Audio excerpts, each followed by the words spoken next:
Hi, this is Doug from 10-Minute Amiga Retrocast, and welcome to another episode of the ChickenHead Chronicles. This week I want to go over some of the really cool stuff that I picked up from a nice guy in Phoenix named Scott.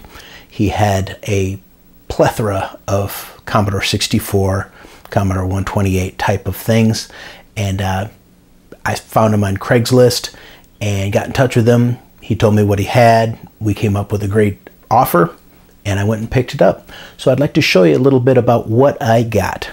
Take a look. Here are some very nice but dirty Excellerator Plus drives. They are 1541 compatible, but they're much smaller and much easier to get into and clean. Next up, some filthy but usable 1541 drives.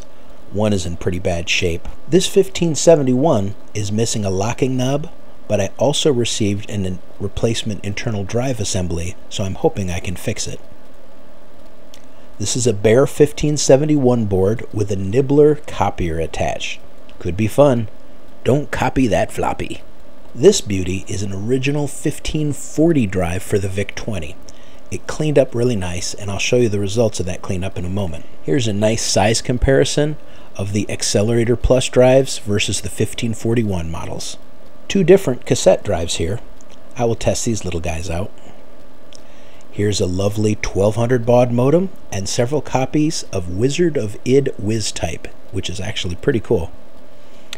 I got lots and lots of books and manuals, including some programming books for the C64, and a great service manual for the 1571 drive with schematics. Several C128 and C128 manuals were in the haul too, and the ever-popular C64 Programmer's Reference Guide. I also got some genuine C128 discs with real Commodore CPM 3.0 discs included. I got dozens of boxed games and software, including Rambo 2. Here are the Thunder Mountain programs I received. All of them are sealed and unused. I tried one and it worked great, and I have multiple copies of several of the pieces of software.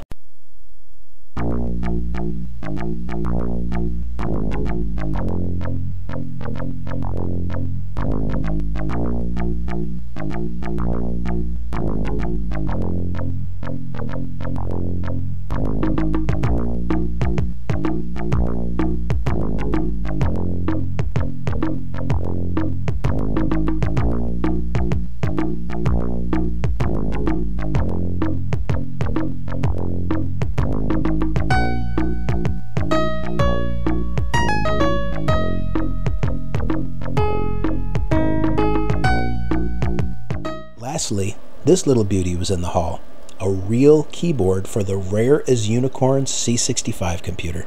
Sadly, that's all he had from the C65. Yeah, so the keyboard was one of the most exciting things. When I met him up there, he said, "So, do you recognize that keyboard?" And I just took a quick glance. I noticed the placement of the keys. I thought, oh yeah, that's something like in the +4 range of things, maybe a rare C116 or something like that keyboard. And then decided to look at the keyboard a little more. I'm like, I just don't recognize that. And I started Googling some images, and in the back of my head, a little voice was saying, "Doug, that's a C65 stinking keyboard." So I looked it up online. You saw the picture I just put up there a few minutes ago of a real C65. And sure enough, it is a keyboard for a C65.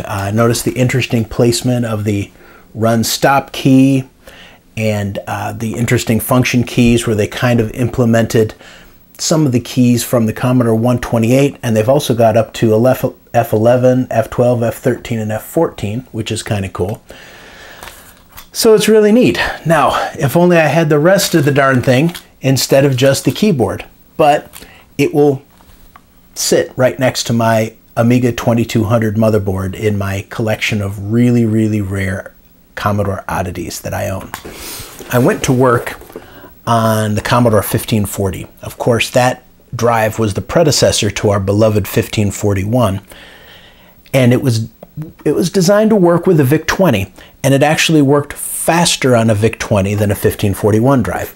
If you try to run one of these guys on a Commodore 64, you actually have to either slow it down or blank the screen while you're using it because the drive just runs too fast for the C64. So I thought this would be a beautiful supplement for my VIC-20 that I have right here. Nice white and shiny VIC-20. And I will have an actual nice shiny white 1540 drive to go with it instead of the white 1541 drive that I had connected to it. Cleaned it up with soap and water, took it all apart, and cleaned the entire plastic casing with soap and water, and I think you'll agree it looks a whole lot better than the first picture you saw a few minutes ago. Then I had to go in, clean up the heads with isopropyl alcohol, lubricate all the rails, and this front door was completely broken and gone. It just didn't exist anymore. So what I had to do was take the 1541 drive, the other one that I had, that had a completely intact door and a non-broken front cover, this plastic front cover here, and I stripped the parts out of that because that drive really, really looks bad. I think it was probably okay physically, but it looked terrible. The whole top was shattered up here. So I'll keep that drive for spare parts. And I tested this drive out with my VIC-20. Works absolutely flawlessly. Just love it. For the 1571 that I showed you, the one that has the missing front lever, I do have another 1571, just the drive assembly, that has most of the front lever. The other one's missing this entire piece here, and it's actually a different model of drive, so I can't just pull it out and replace it. It's a totally different model of drive. But what I should be able to do is put this actual assembly in there, and I'll at least have this front lever, and then I can modify something or maybe have someone 3D print a new actual lever to open and close it, and probably have a perfectly good working 1571 drive there too. These Excellerator drives, I'm telling you what, these are real honeys. They do use a more proprietary connector, and I only have 2 power supplies to go with the 4 drives that I picked up, and one of them is a real kludge that I'm not going to continue to use. I've already reached out to John from CommodoreForever.net, a buddy of mine who does fantastic jobs of making power supplies, not only for the Commodore 8-bit line, but for the Amiga line too, and a ton of other stuff. I'll put his link down here, of course, like I always do. But I talked to him, and he thinks he can make a power supply for these, possibly one that actually has 2 outputs. So I'll be able to stack these 2 nice, neat, tidy little drives, one on top of another. They do have jumpers that are accessible, so I can change the drive number super easy without having to clip anything. And I'll just use these, I don't know, maybe connect them to my C64, maybe connect them to my SX64. Who knows? I'll have some fun with them. The other thing is, they're filthy. I'll try to clean them up, but I'm also thinking, because all of this metal comes off so beautifully, and it just bare metal, I'm thinking I may spray paint them too. And that just may make kind of a cool, maybe a silver drive or something like that. I'll have some fun with these and see what I do. And these are real fun. These are tablets of graph paper. This one has the Amiga logo on it, full tablet of graph paper. Then I've got a couple of them with Commodore logo on it. And lastly, we've got some from Amiga Zone.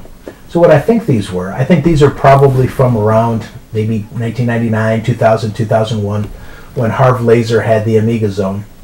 So I don't think these were actually official Commodore notepads or anything, but they're really cool to have. I'm really pleased that I have them. So my intention is to clean all this up, clean up all the hardware, get it all working just perfectly, update it. You know, if I have to recap something, I'll recap something, but I don't think I will. And then I want to be able to sell it to people who need it. So take a look in the next couple of weeks. I'll have a couple of the 1541 drives. I'm probably going to keep 1 or 2 of the Excellerator drives for myself, but I'm going to let 1 or 2 go. One of them's already been spoken for. And some of the spare books, the Commodore 64 reference guides, the Commodore 128 manuals, things like that, I'll put them up. I'm going to start them out on the Commodore Facebook group. That seems to be a great way to reach people. And if they don't sell, then I'll go to eBay. And the software too, all the unopened software packages from Thunder Mountain. Not expensive. You know, I'm not looking to make money on this, just maybe make back what I invested in the equipment total. But put these up for sale, so if somebody wants to add some cool educational software to their collection, or Rambo 2 to their collection, I'll put these up. You'll find them online in a couple of days probably. But until then, this is Doug from the ChickenHead Chronicles and 10-Minute Amiga Retrocast, signing out.